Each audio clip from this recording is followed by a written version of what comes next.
ذبح نہیں کر پاتا تو عموماً قصائی ذبح کرتا ہے، جس کی قربانی وہ سامنے کھڑا ہو جاتا ہے دعا پڑھنے کے لیے، اللہم تقبل من فلاں من فلاں من فلاں وغیرہ۔ کبھی کبھی ایسا ہوتا ہے جب قصائی ذبح کرے تو جس کی قربانی ہے وہ ایسی رسماً چھری پر ہاتھ رکھ دے، اگر اس نے چھری پر ہاتھ رکھ اور بسم اللہ نہ پڑھی تو بھی جانور حرام ہو۔ جو جانور کو پکڑنے والے ہیں رسی یا پیر، ان پر تو ضروری نہیں، مگر وہ ذبح کرنے میں شریک ہو گئے اور خالی چھری پر اس نے ہاتھ بھی رکھ دیا کہ چلیے کاغذی کاروائی پوری ہو جائے گی، یہ میری قربانی ہے، میں تو ذبح نہیں کر سکتا، اور اس نے اگر بسم اللہ نہ پڑھی تو وہ جانور بھی حرام ہو گیا اور قربانی بھی ضائع ہو گئی۔ اس لیے ایک بات اب رہا کہ اس کا بچنا کیوں کر ممکن ہے۔ اب آئیے، یہ پاکستان عموماً مشہور یہ ہے عموم بلوا کہ مسلمان ہی ذبح کرتے ہیں، ایک ایک کی تحقیق کرنا ناممکن ہے، تو ہم اس پر فتویٰ نہیں دیں گے کہ جو جانور بازار میں یہ حرام۔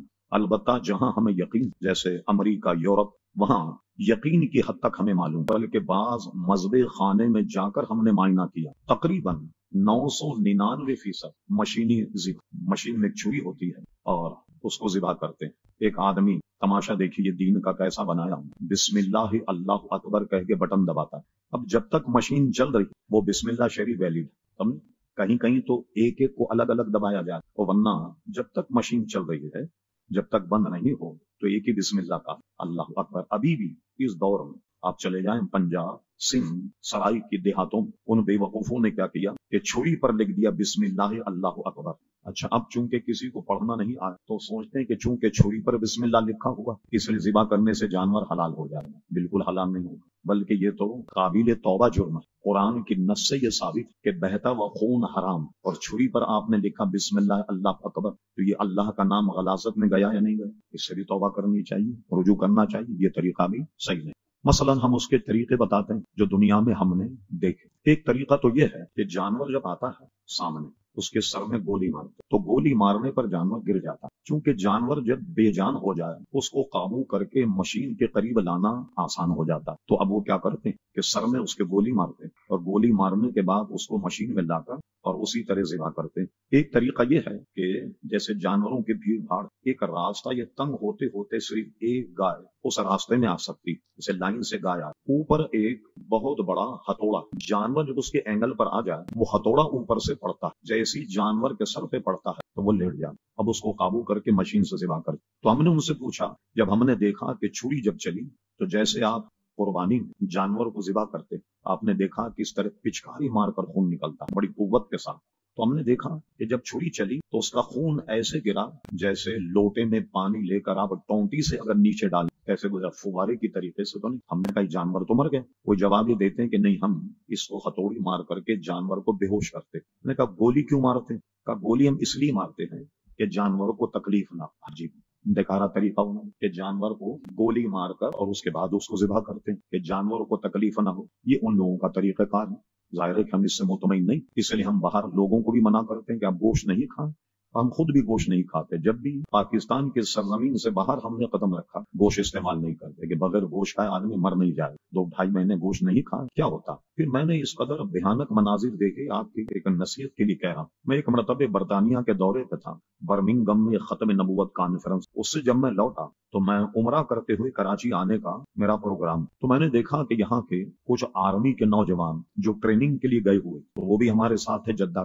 اب برٹش ایئر ویئر وہ گوشت کھا رہے تھے آرام سے، وہ پتہ ہی نہیں بیچارہ، وہ برطانیہ سے جہاز چلا، وہاں کا گوشت، احرام باندھے ہوئے، مجھ سے احرام کے داڑھی دیکھ کر پوچھا کوئی مولانا ہے تو احرام کے مسائل بھی پوچھ رہے ہیں، ساری چیزیں، گوشت وہیں کا کھا رہا ہے۔ اب کیا حل ہوگا؟ پورے حاجیوں کو دیکھی، ایک البیت، ایک سعودی میں جیسے یہاں میک ڈونلڈ اس طرح نکال دیا انہوں نے۔ میں نے اپنی آنکھوں سے دیکھا، حاجی حضرات اس کو حلال سمجھ کر ٹوٹ رہے ہیں۔ میں نے خود دیکھا ان کے یہاں جو مرغیاں ہیں اس پہ تھیلے پر برازیل لکھا ہوا، برازیل کی مرغیاں۔ حاجیوں کی تعداد کم سے کم 30-35 لاکھ ہوتی، 20 لاکھ مرغی بھی اگر روزہ نہ ہو، کیا برازیل 20 لاکھ مرغی ہاتھ سے ذبح کر کے دے سکتا ہے؟ اب سنیے، ہم نے اس کو بھی دیکھا۔ جیسے آپ نے دیکھا کہ عورتیں استعمال کرتی ہیں بچوں کو سکھانے کے لیے، ایک وہ ہوتا ہے چاروں طرف سے اس کو لگانے کے بعد ایسے سکھاتے ہیں، ایک ہینگر قسم، اس طریقے سے مرغیوں کو الٹا ٹانگ دیا جائے تو اس ہینگر گردنیں نیچے لٹکتی ہیں اور ایک آدمی بسم اللہ اللہ اکبر پڑھتا ہے اور اس کے بعد ایک فین چلتا ہے چھری کا، بس وہ آتی جاتی گردنیں چھٹتی جاتی، گردنیں چھٹتی جاتی۔ اب کس طرح کہا جائے کہ یہ حلال؟ اب ہم یہ کہیں تو کہتے ہیں مولانا آپ تو مسائل پیدا کرتے، آپ نے تو اسلام کو مشکل بنا دیا۔ بھائی ہم تو